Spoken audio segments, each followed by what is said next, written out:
Hello दोस्तों, कैसे हैं? शानदार। मैं भी शानदार। मैं लाया हूं इस वीडियो में आपके लिए बात करने के लिए ओपेक कंट्रीज जो हैं, जो तेल निकालने वाला संगठन है।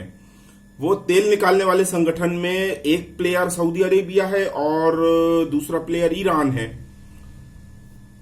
और टर्की भी इसमें, मुस्लिम वर्ल्ड में टर्की भी अपनी एक अलग जगह रखता है।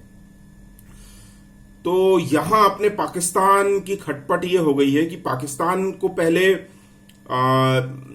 सऊदी अरेबिया, मतलब अमेरिका के संबंध पाकिस्तान से पहले बहुत अच्छे थे। तो पाकिस्तान अमेरिका के पैसों पे, अमेरिकन डॉलर पे बहुत उछलता था और वहां से ग्रांट ले लेके, क्या है, पाकिस्तान ने जो भारत से अलग होके सिवा मक्कारी के कुछ नहीं सीखा। भारत के साथ था तो हुनरमंद था, खेती बाड़ी करता था, पंजाब में अच्छे गेहूं उगाने में नंबर 1 था, आर्ट था, कारीगरी थी, छोटे छोटे कुटीर उद्योग थे, हाथों के हुनर जानते थे पंजाबी, सिंधी बिजनेस में नंबर 1 थे, बलोची भी थे, फाटा वाले भी थे। भारत के साथ थे तो सब ठीक ठाक था। लेकिन जब ये पाकिस्तान बन गए तो ये मगरूर हो गए और मक्कार हो गए, और इनको खाना कमाना कुछ नहीं आया। उनने कहा अब तो अल्लाह देगा, गड्ढा खोद के कुआं देगा, कुएं में तेल निकलेगा, तेल बेच के हम खाएंगे। तो पाकिस्तान में तो गड्ढा कुआं कुछ निकला नहीं, और जो कुआं निकला सऊदी अरेबिया में, तो वहां डॉलर लगता, पैसा लगता है। तो अमेरिका जो पैसा देता था वो पाकिस्तान खर्च करता था। अब अमेरिका में जब से नेशनलिज्म बढ़ा है, वहां उन्होंने अपने खर्चे कम करना शुरू कर दिए और अमेरिका फर्स्ट कहना शुरू कर दिया। तो कोई भी देश के लिए कोई गलत नहीं होता है। अगर उन्हें कहीं दूसरी जगह पर कामकाज करने से उतना फायदा नहीं हो रहा है या नुकसान हो रहा है, तो कोई भी देश अपने हाथ वहां से खींच लेगा। तो अमेरिका और पाकिस्तान के संबंधों में भी यही हुआ। और जो ये गैप आया, अमेरिका ने पाकिस्तान को छोड़ दिया, स्पेशली इन ट्रंप गवर्नमेंट। तो यहां जो वैक्यूम बना, वहां पे चाइना ने जबरदस्त एंट्री मारी, कुटिलता वाली। अब यहां क्या हो रहा है कि जब पाकिस्तान कश्मीर के मसले पे जो अपनी आधी नाक जो है वो घुसेड़ता रहता, आधी रोटी में दाल झेलता है, तो वहां सऊदी अरेबिया से इसने कहा कि कश्मीर के मसले पर आप हमारा साथ दीजिए, और जो भी 53 मुल्क हैं उनसे साथ मांगा। तो कश्मीर को सऊदी अरेबिया ने बोल दिया भारत का ये आंतरिक मामला है, इसमें बोलने की जरूरत नहीं है। और सीधी सी बात है, भारत का ये आंतरिक मामला है। ऑन पेपर राजा हरि सिंह से ऑन पेपर भारत में शामिल हुआ है जम्मू कश्मीर स्टेट 1947 में, और पाकिस्तान ने उसमें कबाइली अटैक करके 1948 में कबाइली घुसाए थे। और जहां तक कश्मीर पे कब्जा है, वो पाकिस्तान को भी छोड़ना होगा और चाइना को भी छोड़ना होगा। वो सीधे तरीके से छोड़े या युद्ध के तरीके से छोड़े, आज नहीं कल इनको छोड़ना पड़ेगा। परिस्थितियां ऐसी बनेंगी कि इनको वहां से बैक स्टेप लेना ही होगा। चलिए आते हैं ओपेक कंट्री पे। तो यहां पर क्या हुआ है कि सऊदी अरेबिया ने भारत, क्योंकि भारत, देखिए, भारत एक तो कैश में ऑयल परचेस करता है और भारत बहुत बड़ा मार्केट है। भारत लगभग पाकिस्तान से 10 से 12 गुना बड़ा मार्केट है, कम से कम 10 से 12 गुना बड़ा। मान लीजिए पाकिस्तान 1 रुपया का माल परचेस करता है, तो भारत वहां 12 से 15 रुपए का माल परचेस करता है, और वो भी कैश। और पाकिस्तान जो है वो क्रेडिट पे जाता है, चवन्नी लेके आएगा माल लेने, और वो भी कहेगा कि क्रेडिट दे दो, आज ले लेना, कल ले लेना, परसों ले लेना। और भारत ने, जबकि मुझे लगता है, अभी मुझे इसका आइडिया नहीं है, मुझे ऐसा लगता है कि एडवांस में भी कुछ मोदी के गवर्नमेंट के अंडर गवर्नमेंट में, मोदी गवर्नमेंट में कुछ ऐसी भी एडवांस डील हुई है जो सऊदी अरामको की डील हुई थी रिलायंस के साथ, मुकेश अंबानी के साथ। तो मुझे लगता है आगे के 20-25 सालों तक भी कोई ऐसी डील साइन की है कि जिसमें भारत को तेल सऊदी अरेबिया से मिलता रहे। भारत को तेल मिलता रहेगा और सऊदी अरेबिया को बराबर, मतलब जो पैसा मिलना है, डॉलर मिलना है, वो बराबर मात्रा में मिलता रहेगा। तो जब भारत का साथ दिया सऊदी अरेबिया ने कश्मीर पे, तो पाकिस्तान कहता है कि मैं तुम्हें, मतलब मैं ओपेक कंट्री को 2 हिस्सों में बांट दूंगा, मैं अलग हो जाऊंगा, ये हो जाऊंगा, वो हो जाऊंगा। अब पाकिस्तान की अपनी तो कोई औकात है नहीं है, उसमें कोई, इनके यहाँ ना तेल होता है, ना कोई सॉफ्टवेयर बनाते हैं, ना कोई दवाई बनाते हैं, ना कोई हवाई जहाज बनाना सीखा पाकिस्तानियों ने।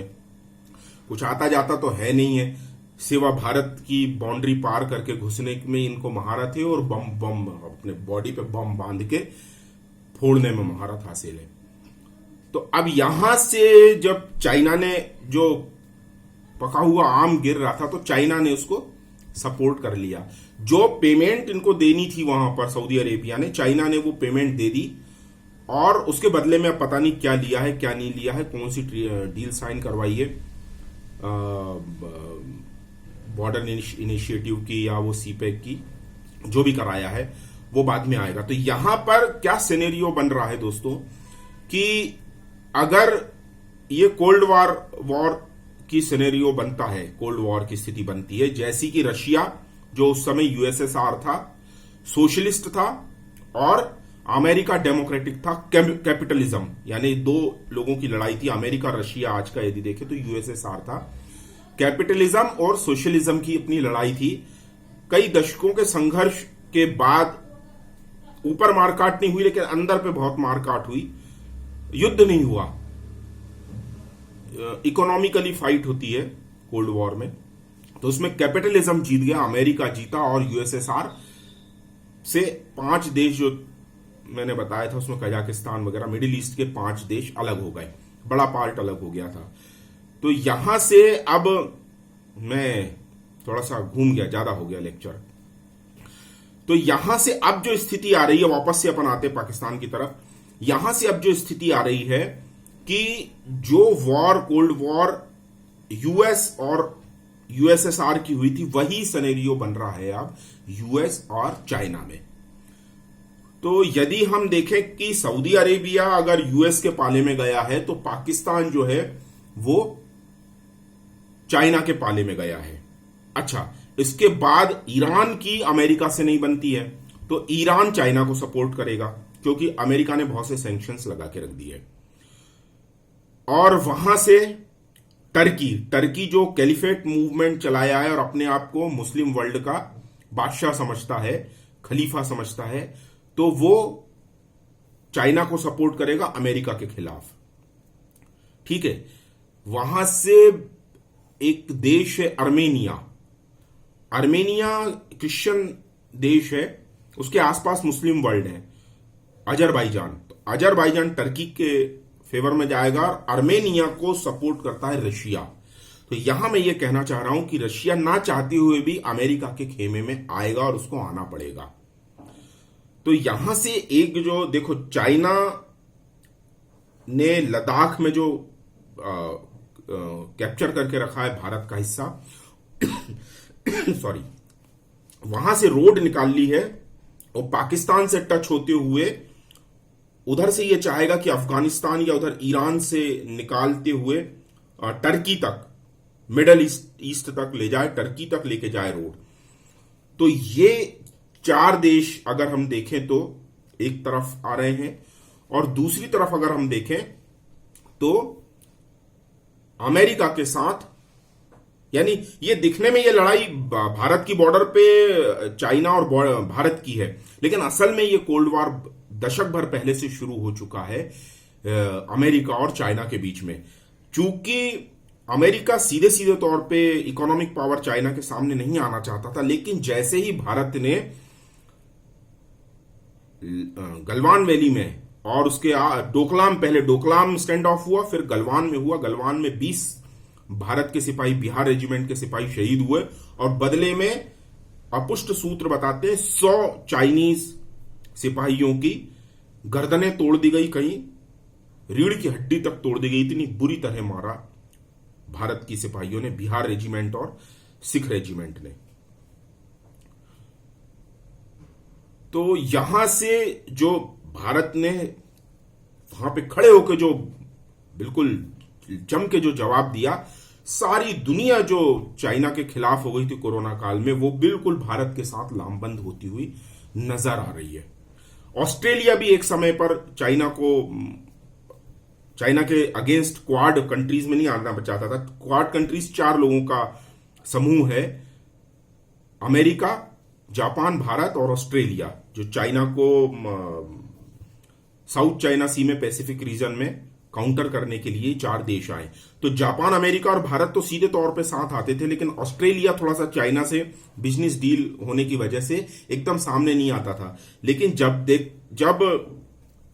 चाइना की एरोगेंसी, एक्सपेंशनिज्म, जो विस्तारवाद है, वो ऑस्ट्रेलिया के भी हितों के आड़े आने लगा, तो ऑस्ट्रेलिया भी खुल के चाइना के खिलाफ आ गया। तो यहां से अगर हम ये देखेंगे तो अगर 4 देश तो ये हो गए यूएस के साथ, सऊदी अरेबिया 5वां, और ऑस्ट्रेलिया अगर देखें, रशिया अगर देखें तो 6वां, क्योंकि रशिया को ना चाहते हुए भी आइडियोलॉजी में चाइना इसके ज्यादा, सोशलिज्म के बाद सेंटर को यदि हम देखें, सेंटर के बाद सोशलिज्म आता, सोशलिज्म के बाद लेफ्ट की तरफ कम्युनिज्म आता, कम्युनिज्म के बाद जो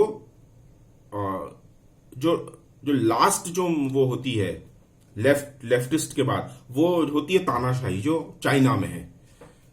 कम्युनिज्म जो है वो तानाशाही, जो कम्युनिस्टों की तानाशाही, वो चाइना में है, डिक्टेटरशिप।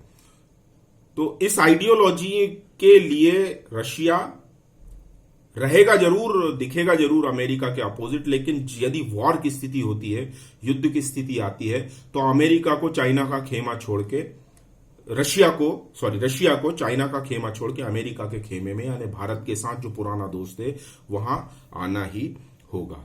दोस्तों, तो ये ओपेक कंट्रीज के 2 पार्ट होने की न्यूज आ रही है, और मैंने बताया कि यदि इस तरफ अगर सिनेरियो बनता है तो चाइना, पाकिस्तान, टर्की और ईरान एक समूह बना लेंगे, और भारत, सऊदी अरेबिया और अमेरिका एक समूह बना लेंगे।